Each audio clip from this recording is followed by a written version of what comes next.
Recuerda a esa persona que amaste, pero a la que empujaste lejos con tus propias manos, con tus propias palabras, con tu propio orgullo. Yo sí. Me llamo Pamela, tengo 28 años, y esta es la historia de cómo me convertí en mi peor enemiga. No fue un villano externo, no fue una traición en la sombra. Fui yo.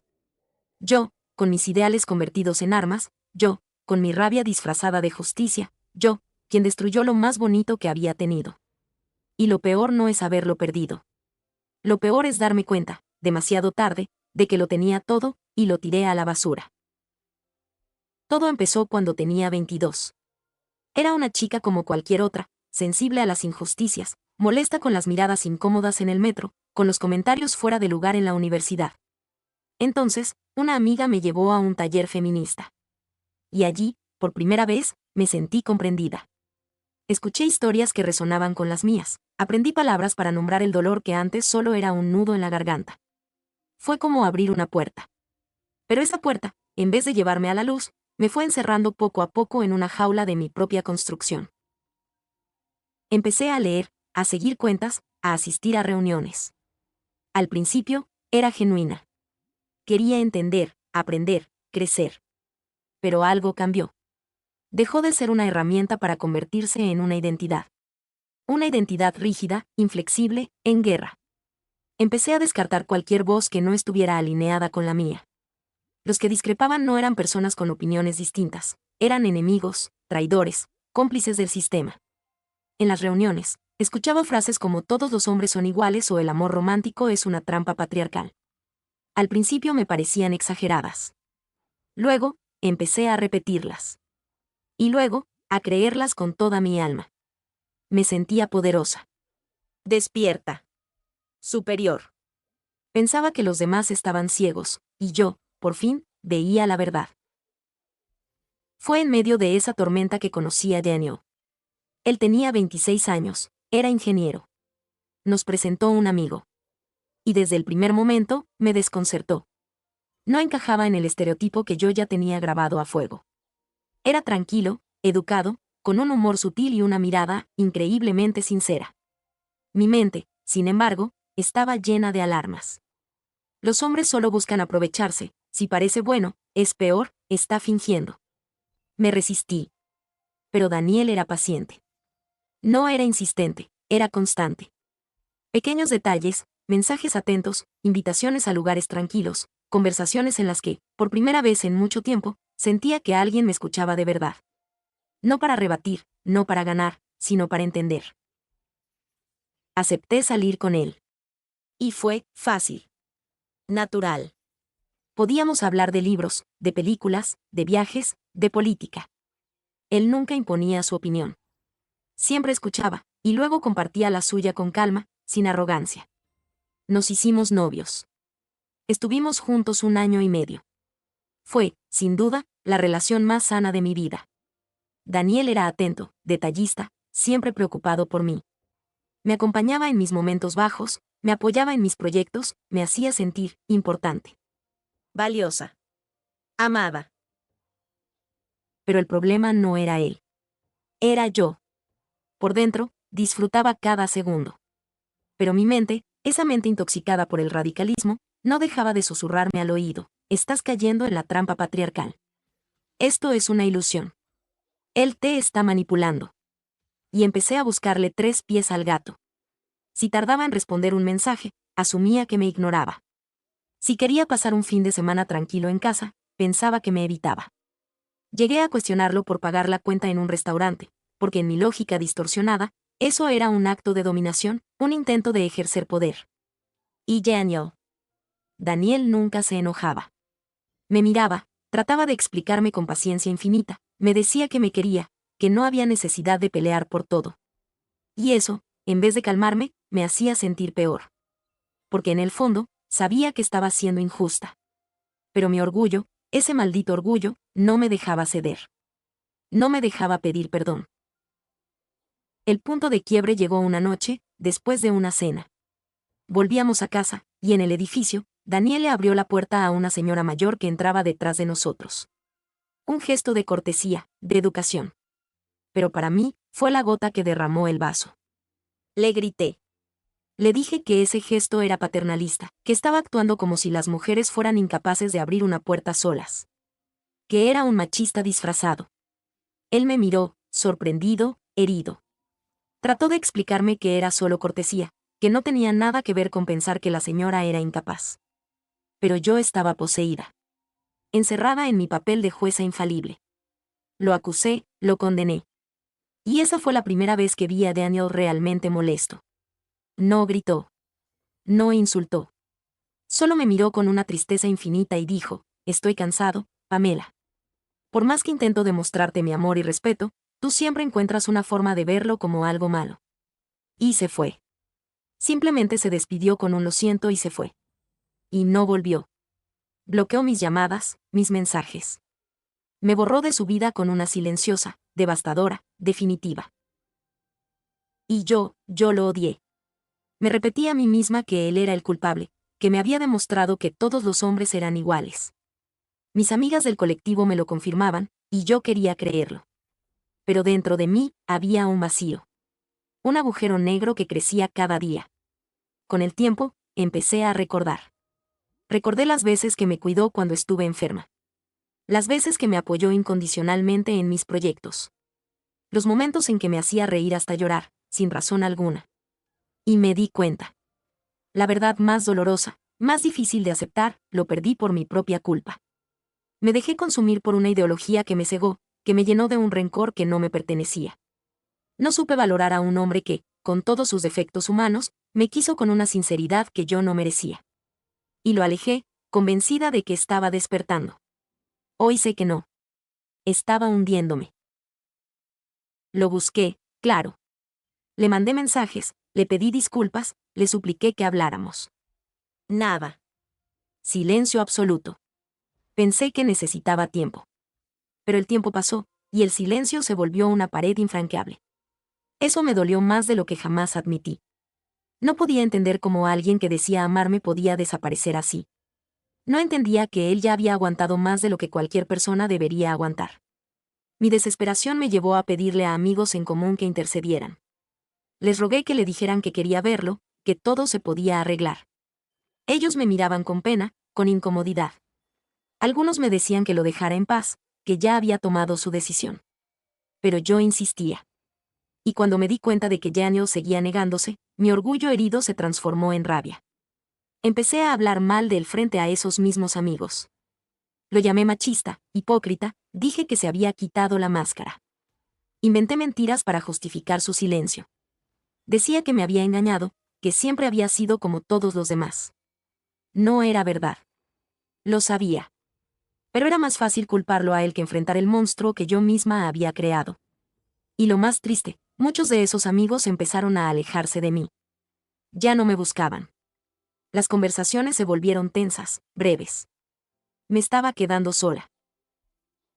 Traté de convencerme de que Daniel era pasado. Hasta que conocí a Samuel. Tenía 25 años, estudiaba artes plásticas. Era todo lo contrario a Daniel, juguetón, despreocupado, siempre de buen humor. Y lo mejor, desde el primer momento, me dijo que apoyaba las causas feministas. Que entendía la lucha. Eso me tranquilizó. Sentí que, por fin, estaba con alguien que no me cuestionaría. Empezamos a salir. Samuel no era estable, no tenía un trabajo fijo, pero yo decidí que eso no importaba. Después de la tormenta con Daniel, su actitud liviana me parecía un bálsamo. Los primeros meses fueron fáciles. No discutíamos. Quizá porque él no lo permitía. Cada vez que yo soltaba uno de mis discursos radicales, él simplemente asentía, sonreía, decía sí, tienes razón. Eso me hacía sentir cómoda.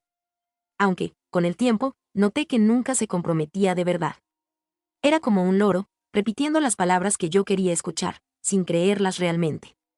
Pero no me importó. Yo solo quería paz. Quería sentir que tenía la razón, sin tener que pelear por ella. Lo describía como un chico divertido, que sabía sacarme una sonrisa. Hacía dibujos en servilletas, inventaba juegos de palabras. Todo parecía perfecto. Hasta aquella tarde. Estábamos en mi departamento, viendo una película de comedia vieja. Una de esas películas con chistes que hoy serían considerados ofensivos. En una escena, un personaje hizo un comentario claramente machista, burlándose de las mujeres. Yo fruncí el ceño, lista para criticarlo. Y entonces, lo escuché. Samuel se rió. No fue una risita nerviosa. Fue una carcajada genuina, profunda, como si realmente le hubiera parecido gracioso. Y algo dentro de mí estalló. Fue como si todas mis frustraciones, todos mis rencores acumulados, toda la rabia que no había podido descargar en Daniel, se concentraran en ese instante. Me giré hacia él y le grité, ¿te parece gracioso? Él, sorprendido, trató de suavizarlo. Bueno, es solo una película vieja, no pasa nada. Pero para mí, sí pasaba. Esa risa era una traición. Una confirmación de que él, como todos los demás, era un hipócrita. Le grité que era un falso progresista, que en el fondo era igual que todos. Descargué toda mi ira sobre él. Él no se defendió. No gritó. Solo me miró, con una mezcla de sorpresa y desconcierto. Y al final, le dije que no quería estar con alguien que se reía de esas cosas. Que no compartíamos valores. Y lo dejé. Así, sin más. Sin darle chance de explicarse. Sin pensar. Simplemente exploté y lo corté. Después, me convencí de que había hecho lo correcto. Que era una señal de alerta. Pero con el tiempo, me di cuenta. Esa explosión no tenía que ver con Samuel. Tenía que ver conmigo. Con mi resentimiento hacia Daniel. Con mi necesidad patológica de tener siempre la razón. Samuel solo fue el detonante. Hoy, al recordarlo, siento vergüenza. No porque él fuera perfecto, sino porque lo juzgué de manera brutal, injusta, sin darle ni una oportunidad. Nunca consideré que su risa pudiera ser solo eso, una risa, sin malicia, sin intención. Simplemente asumí lo peor. Y actué. Me convertí en exactamente lo que decía combatir, alguien intolerante, incapaz de aceptar una opinión, un gesto, que no encajara en mi rígida visión del mundo. Después de Samuel, mi vida se volvió un desierto. Me había convertido en la feminista final voz, como un amigo me dijo en broma, y que con el tiempo entendí que era la pura verdad. Nadie quería estar conmigo. En las pocas citas que intenté, bastaba con que el chico dijera algo que yo considerara problemático para que lo tachara de machista y lo borrara de mi vida. Estaba buscando excusas para confirmar mis prejuicios. Mi rutina era triste: trabajar como barista en Starbucks, ir a marchas y reuniones feministas, y pasar horas en redes sociales, repitiendo las mismas consignas con un grupo cada vez más pequeño de mujeres que pensaban exactamente como yo. Dejé de leer novelas, de ver películas que no fueran aprobadas ideológicamente. Mis conversaciones eran siempre las mismas: patriarcado, opresión, desigualdad. Temas importantes, sí, pero se habían convertido en la única lente con la que veía el mundo. Fui perdiendo amigos, uno a uno. Los de antes se cansaron de mis ataques. Y yo justificaba esa soledad diciéndome que era mejor así, que si no estaban conmigo, no entendían la causa. Lo más cruel es que incluso dentro del feminismo radical, terminé sola. Al principio éramos un grupo unido. Pero con el tiempo, algunas empezaron a suavizar sus posturas. Conseguían trabajos estables, tenían relaciones, construían vidas. Y yo las veía como traidoras. Les decía que estaban cediendo al patriarcado, que abandonaban la lucha. Corté lazos con varias.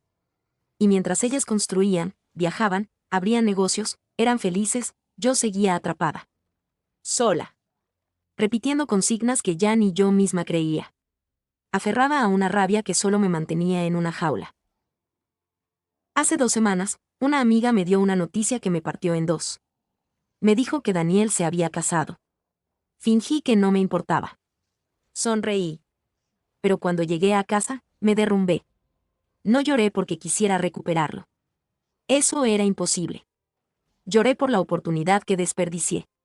Por el hombre que me amó de verdad, y que yo alejé con mi soberbia. Él había seguido adelante. Había construido la vida que yo, en el fondo, siempre había querido. Y hace unos meses, tuve otro golpe. Lo vi. Samuel. En un centro comercial. No estaba solo. Estaba con una mujer, y con una niña pequeña, su hija. Los tres reían, caminaban sin prisa, con esa tranquilidad que siempre lo caracterizó. Se veían como una familia. Sentí celos. No de él, sino de lo que representaban. Yo lo había dejado por una tontería, por una risa en una película. Y él había construido un hogar. Algo estable. Algo real. Algo que yo ni siquiera había logrado rozar. Mi arrepentimiento no es querer que vuelvan. Eso sería egoísta. Ellos tienen sus vidas, y está bien. Mi arrepentimiento es darme cuenta de que, mientras yo estaba ocupada peleando contra fantasmas, contra enemigos imaginarios, ellos estaban ocupados viviendo. Construyendo. Amando. Yo me quedé atrapada en una versión de mí misma que solo sabía rechazar, señalar, dividir. Mientras el mundo seguía su curso, yo me congelé en mi propia rabia. Hoy, a los 28, me doy cuenta de lo que realmente quería. No quería estar sola, peleando contra molinos de viento. Quería amar y ser amada. Quería un compañero. Alguien con quien compartir un café en la mañana, una caminata en el parque, una risa tonta frente a una tontería. Quería un proyecto de vida, no una eterna batalla. Mis pensamientos radicales no me llevaron a la liberación. Me llevaron a la marginación. Perdí amigos, perdí amores, perdí años de mi vida. No porque el feminismo sea malo, sino porque yo lo convertí en una cárcel. Me aferré tanto a la rabia que olvidé quién era, qué quería, que me hacía feliz. Y lo más doloroso de todo, nadie me obligó. Yo sola me puse las cadenas. Ahora estoy tratando de reconstruirme. No sé cómo. No sé si es demasiado tarde. Pero lo que sí sé, con una certeza que me parte el alma, es que no quiero seguir siendo esa persona. No quiero ser la feminista final voz que todos evitan. Quiero volver a ser alguien con quien se pueda conversar. Alguien capaz de amar, de perdonar, de equivocarse y de aprender. Antes de que sea demasiado tarde. Antes de que la vida siga su curso, y yo me quede definitivamente atrás.